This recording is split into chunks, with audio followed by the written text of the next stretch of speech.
Hi everyone, this is Professor Veerappa Chikkagowda from Cambridge Institute of Technology. In the previous video, we learned about timer interrupt programming using assembly code. In this video, let us learn timer interrupt programming in C. So in timer interrupt programming using C language, we need to understand in the C compiler, means 8051 compiler, we have extensive support for 8051 interrupts with the two major features as follows. They assign a unique number to each of the 8051 interrupts as shown in the table. It can assign a register bank to an ISR, that is interrupt service routine. This avoids code overhead due to the pushes and pops of the R0 to R7 registers. So this table indicates different numbers will be assigned to all 5 interrupts of 8051. So external interrupt 0 is assigned with the number 0. Timer interrupt 0, that is TF0, is assigned with the number 1. External interrupt 1 is assigned with the 2. Timer interrupt 1 is assigned with the 3, and serial interrupt is assigned with 4. So whenever we are writing interrupt service routine in the C language, so we need to use these numbers. But in case of assembly code, we used to have address, starting address of the interrupt service routine to go back to that. So in C language, okay, we are mentioning a particular interrupt service routine with the interrupt number. So this is we need to remember when you are writing a C code for timer interrupts. So let us see the data types we use in C language for 8051 C data types. Here in the first column, we have data types, second column size in bits, and third column data range or the usage. So here we know that by default, whatever the variable we declare, they are signed. So if you mention unsigned character, the size is 8-bit. So that the value will be varying from 0 to 255. If you declare a character, okay, just as a character, so it will be considered as signed, 8-bit signed character. So it will be varying the value minus 128 to 127.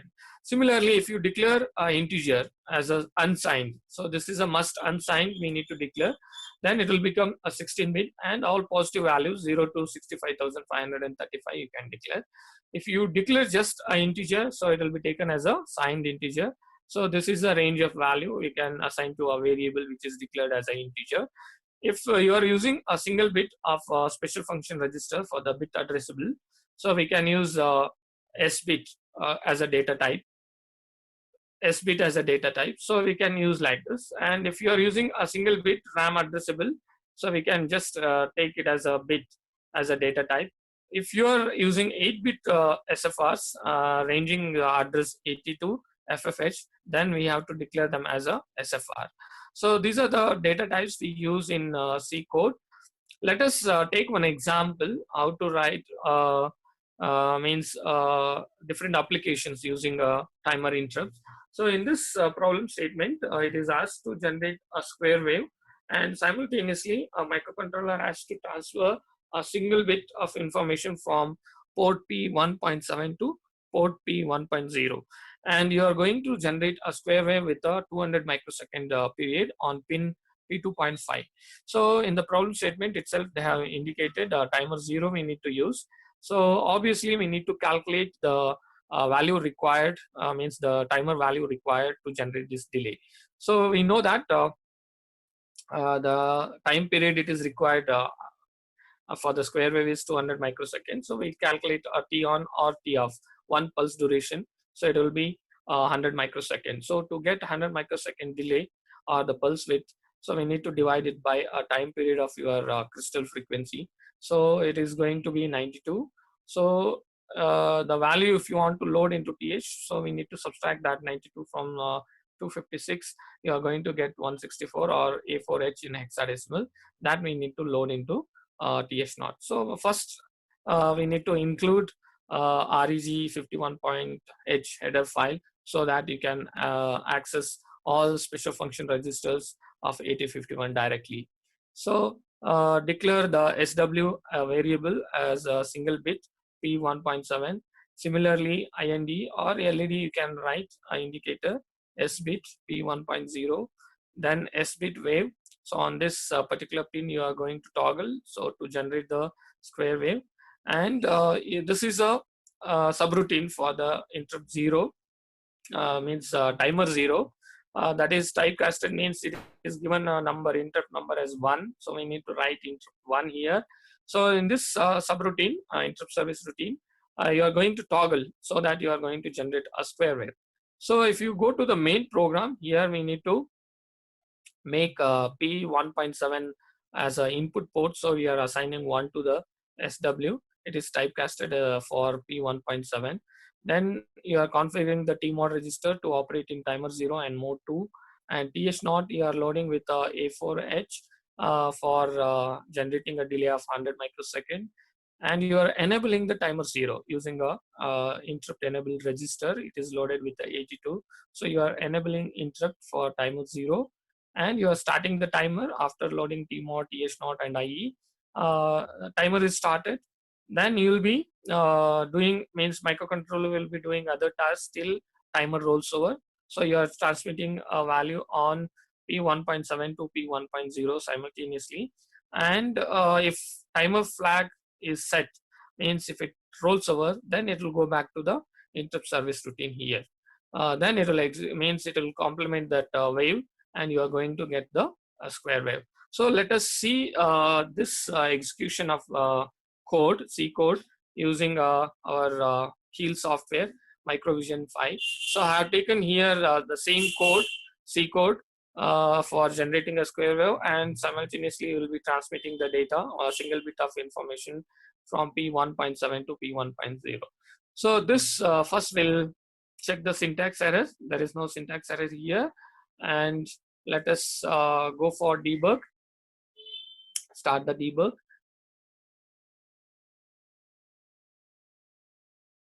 And open the logic analyzer to observe the wave. And even I'll take interrupt window. So here we need to observe which interrupt we are using, timer 0 interrupt, and you are enabling that. So we need to observe. And here one column is there, whether it is enabled or not. So you are using an instruction, interrupt enable register is used. So when that particular instruction is executed, you need to observe whether it is made 1 or not. So for that, I'll use this interrupt system window. And similarly, I want to see that transfer of that single bit on port 1 we are using a P1.7 value is transmitted to P1.0. So we have made this as an input port by making switch as 1, and similarly toggling of port 2 to generate the square wave. That also you can observe here. And one more thing, you are using timer 0. So for that also I'll take out the timer 0 window. So here you need to observe. Initially it is showing mode 0 13-bit timer and all. So you are setting for timer 0 mode 2, correct? So that we need to observe whenever a TMOD configuration instruction is executed. So you should observe that, and TMOD value also here. And you are loading TH with A4, and it will be TL0 will be running in the auto reload mode.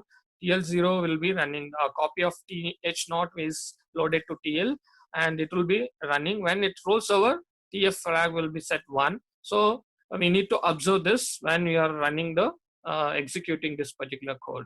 So first let us set up this logic analyzer. Okay, here we are using port P2. So we'll type that P2 and select this P2, and any color you can choose. Close this. And now the cursor here, it is showing switch 1 in the main code. It is showing here. Let us see this waveform, or we'll verify this code for generating the waveform as well as transmitting the value. So cursor is right now here in the main code. I'll execute this code stepwise. So first step, after executing, you have made this port P1.7 as an input port. And now TMOD register, if you are executing, so you can observe this timer. So I'll execute this. So you are getting mode 2 8-bit auto reload, and TMOD becomes 02. Now TH0 is A4. Here it is 0. I'll execute this particular instruction. So it is made A4. then you'll start the timer. So timer will be started. Okay, you can observe that when timer is started, and here IE also executed. IE executed, so here it is become enable 1. So you enable the timer 0. Okay, now timer will be started continuously. It will be executing in the while loop continuously. So here you can observe waveform is generating, and here TL0 is also started executing the value. So it will take from the continuously, initially it will take as from the 0. So you are getting the high pulse for a longer duration. So when it reaches FF, then you can observe the rollover. So I think now you can observe here FB is there. If I execute, now it is FE. Now it roll over. So when rolls over, so you are interrupting the microcontroller to execute the interrupt service routine. So it came here. So now you should observe here a pulse is high, it will become low. So when you execute this, you are complementing the wave. So if I execute this, so you can observe here, it is came down. So it is came down. So this you need to observe, and here you need to observe the port 2 also. It is now become 0. So next, again it will come back to the main code. So continuously it will be executing. Here what it will do, the port pin here, if I make 0, so 0 will be transmitted to 0th pin. So you can observe that. Okay, so continuously like this it is executing. So you can observe here it has become FB. Next, when it rolls over, so it will be interrupting this microcontroller. So it will go to the interrupt service routine and it will complement. So now you observe, if I execute this, so now it has reached FE. Now it rolls over. So when it comes here, it is going to toggle this. So you are going to get the high pulse. So this is how a waveform will be generated. So now I'll run for all.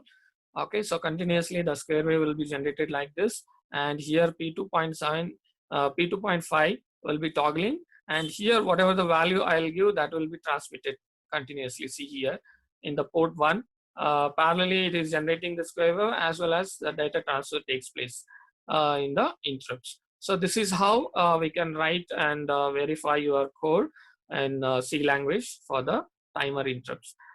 So coming back to this, one more example we can take for the timer interrupts. So here, write a C program using interrupts to generate 10 kilohertz frequency on pin P2.1 using timer 0, 8-bit auto reload. Assume crystal frequency as 11.0592 megahertz. So you are going to, means it is asked to generate a 10 kilohertz. 10 kilohertz means you need to take 1 over 10 kilohertz. So it will become 100 microsecond. So accordingly, we need to generate the TH value. So for 100 microsecond time period means 50 microsecond is for one pulse. So previously you got 92 for 100 microsecond. Half of the 92 is 46. So that 46 you can load into this code. So let us see this code step by step. So you are writing include REG 51.1H first. Then you are making the P2.1 to generate a square wave. So you are declaring that as a wave. So you are writing interrupt service routine for toggling. Then you are in the main code, you are configuring the TMOD for the timer 0 and mode 2 and value minus 46 for 10 kilohertz.